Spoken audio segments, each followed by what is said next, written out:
my name is Miranda and today I'm here to discuss 13 ways to kill Lulabelle Rock by Woolf, which is such a freaking cool name. Like a freaking cool title, a freaking cool name, and also a freaking cool cover. Look at this cover, I'm absolutely obsessed with it. So this is where I really have to sing the praises of your local library if you have a great local library and are lucky enough to like live in an area that has like stocks up on new books. Because when I do go to the library, which I go like once a month usually, since I do have like tons of books at home that I need to read, so I do have to balance out like what I'm taking out from the library versus like what I'm actually reading from my TBR pile. But when I do go to the library, I make it a point, and again, my library, I'm very lucky that it's really good.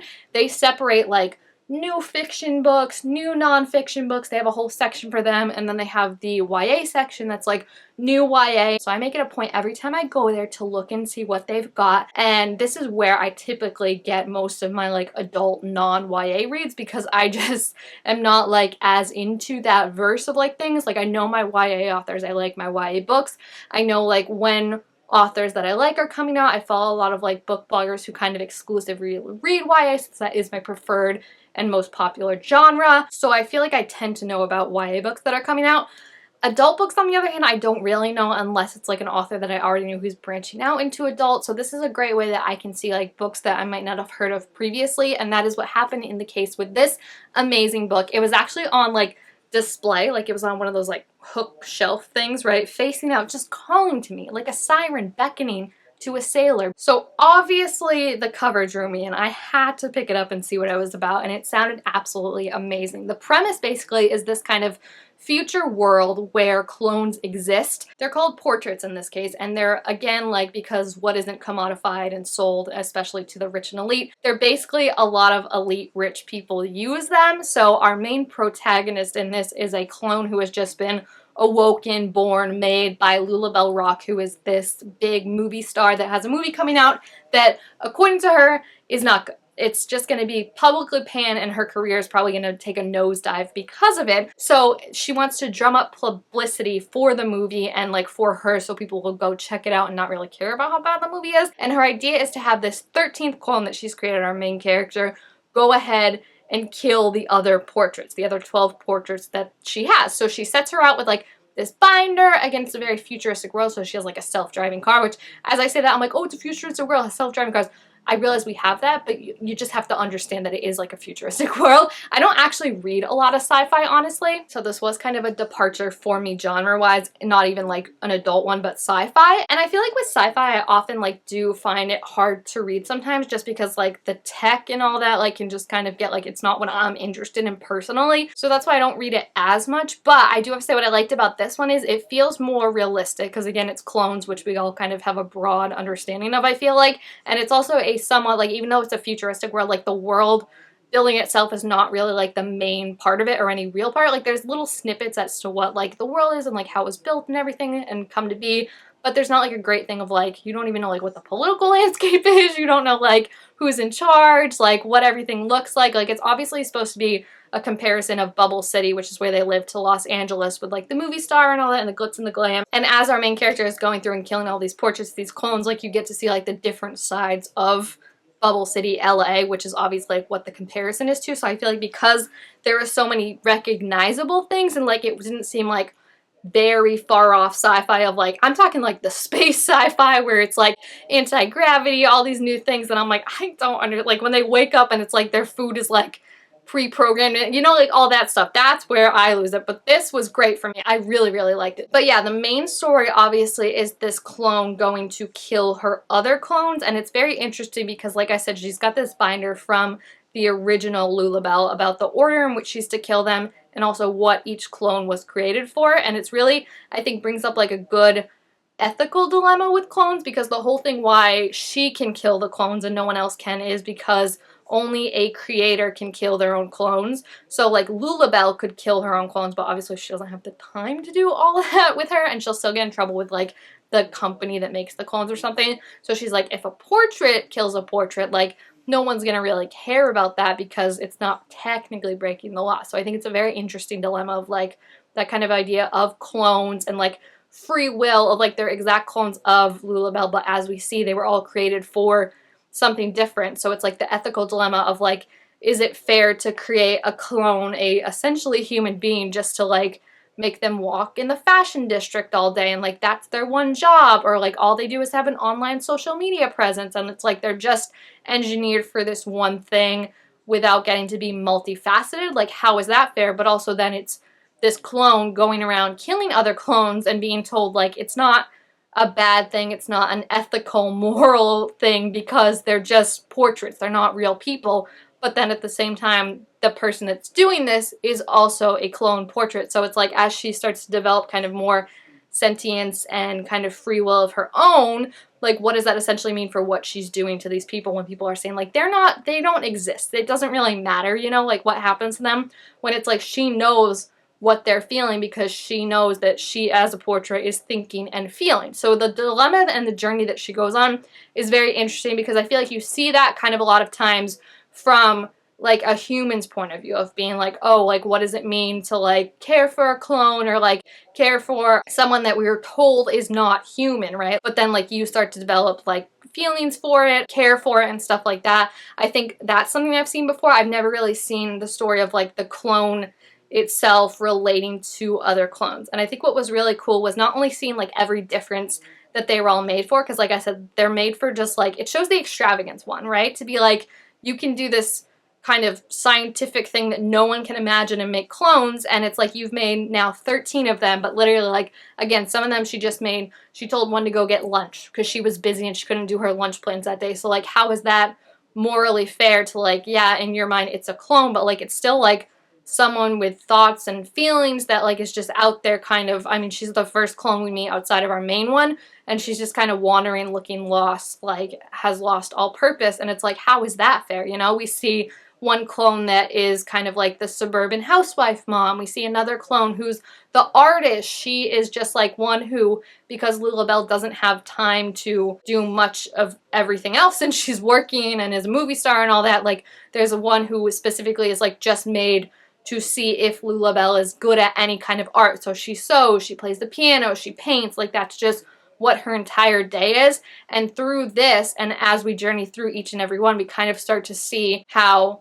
they gain their own different personalities. And it's really fun to see like them realizing that in like just the little ways of like realizing like one doesn't like pepperoni, but the other one does. And it's like, well, technically you're from the same maker, the same thing. So like the thinking should be, it doesn't really like you like what she likes. So the fact that they're diverging in that way, and like someone can be liking country music while the other person hates it, like that kind of whole awakening is very, very interesting. And again, just the dilemma of like how, first of all, how the different clones react to being killed, because originally like they don't even see it coming, but then it starts to be more like, I think as our main character gets more invested in kind of what this is and what it means like morally and also to her, some of them are expecting it, some of them fight back, stuff like that. So it's just very interesting because again, if they were just clones, carbon copies of this movie star, they would all kind of think, feel the same. So to see them have their own emotions, their own feelings, their own wills and wants, opinions is just so interesting. There's also a really cute romance, and I feel like maybe some people are weirded out by it, but for me, I was like totally sold on it between our main character clone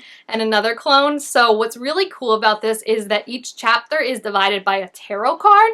So what kind of sets this whole thing in motion is when our main character clone is going to look for the other ones to start killing them, she takes this hitchhiker into the city who is like this kind of young guy who wants to train to be a magician. So he has this tarot card deck, and he explains to her kind of the importance of like what 13 means in that, because in a tarot card 13 is death, and the significance of tarot cards and everything like that. And we also first start to see this kid who is again not from Bubble City. This guy, he's just trying to get a ride in, so he's just trying to get a ride in so he can train to be a magician. But he is kind of the first one through our eyes we see being kind of horrified by the way she's treated by the company, because when you have like a defective portrait or something, they send an engineer and a lawyer out in this van, which is like wild, to go and basically test them to see if they're like programming correctly. Basically, I would assume if they're not gaining free will.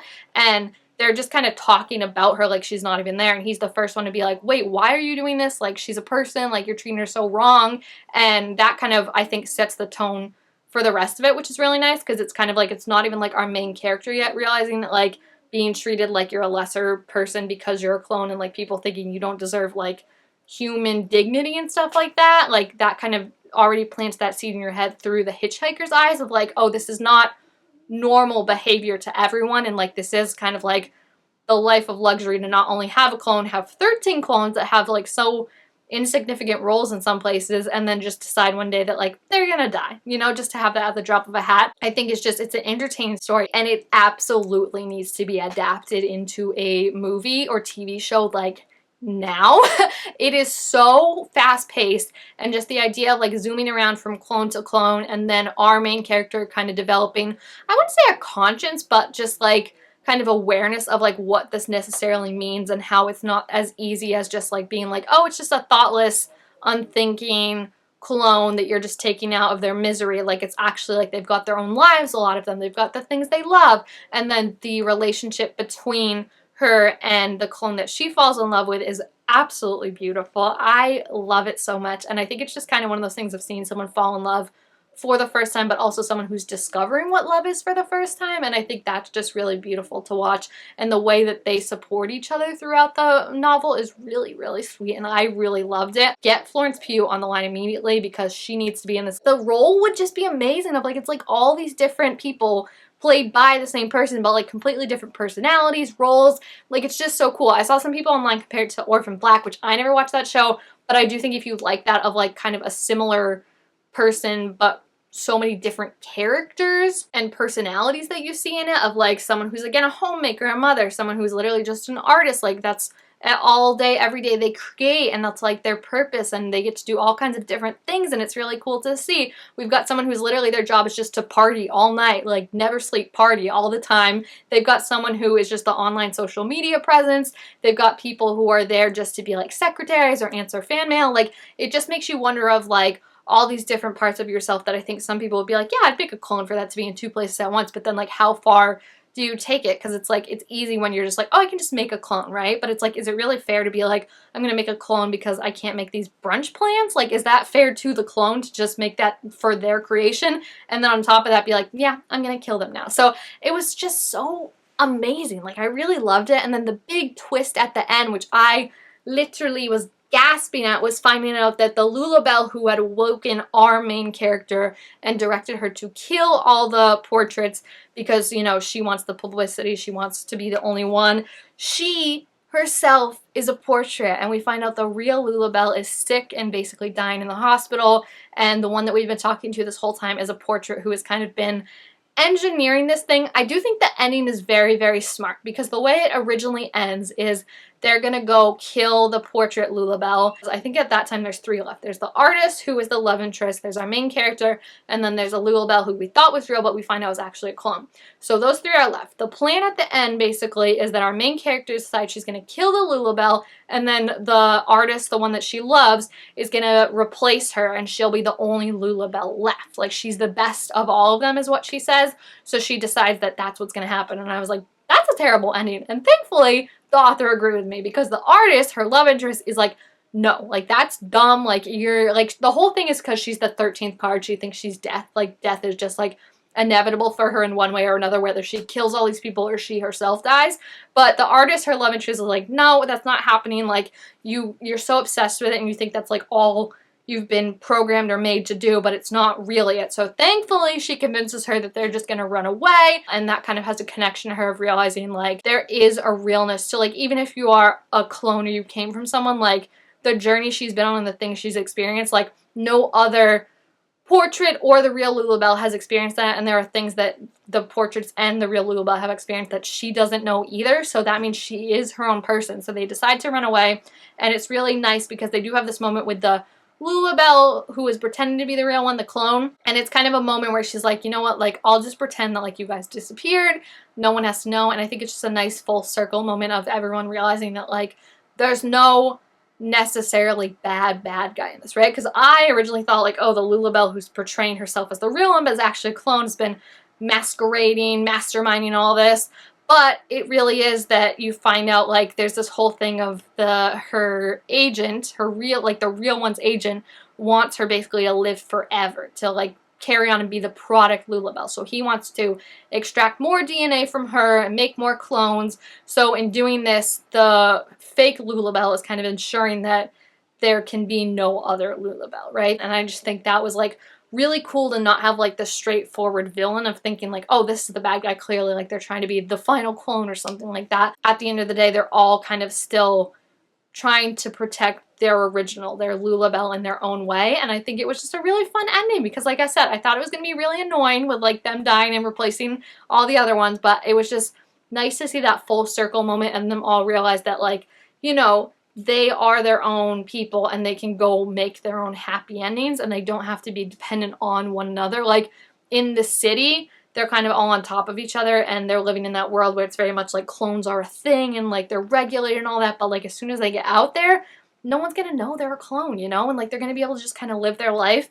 And I think just seeing the journey the main character goes on with like realizing that and realizing that she's made for more than what her directive is and seeing her fall in love is great. And it was just such a fun book. I cannot wait to see what else the author comes up with and what she writes because this was literally perfect sci-fi for me. Like it's just a little bit more than like what our world is now, but it's an easy step to see where this could conceivably happen one day, right? With like AI and cloning and like artificial intelligence and how people are getting used essentially like their brand is getting used instead of like the actual person. Like we've seen it with like James Dean, I think, was used, like a hologram was used of him in a movie or something like that to pretend like he was in that movie. The writer's strike that just happened, a lot of it was like the actors and the writers was about not having their voice be signed away of like we can use it for whatever we want for as long as we want because we used your voice once or something like that, you know? So it's not this crazy leap to get to where we are. And I think the excess of it, of like not only again making the clones, but like what the clones are used for, how people can take advantage of it, and then also the easiness of just being like, well, I'm done with them, so let's kill them. You know, I feel like it brings up a lot of interesting questions and it's entertaining and it's also thought-provoking because again it doesn't seem like it's that far off from the world we are. So yeah, if you've read the book, please let me know what you thought about it down below in the comments because like I said, I don't know anyone else who has read this. I'm so glad I found it at the library. Like definitely I love when you just find a book and it's the best book, you know? It's definitely one of my favorite reads of the year so far and I'm just so in love with it. Like I could talk about it for so long. So if you haven't checked it out, definitely do. Highly recommend it, especially if you like sci-fi or even on the lower end of sci-fi, like I said, because it's not like something super, I think it doesn't take a lot of like, it's not like you're like writing down like tech code words and stuff like that like I have to do when it's like really, really sci-fi. So yeah, if you have checked it out or if you're interested, let me know what you thought down below in the comments. Also make sure to give this video a thumbs up if you enjoyed it, and I will see you guys next time. Or will it be my clone? Bye!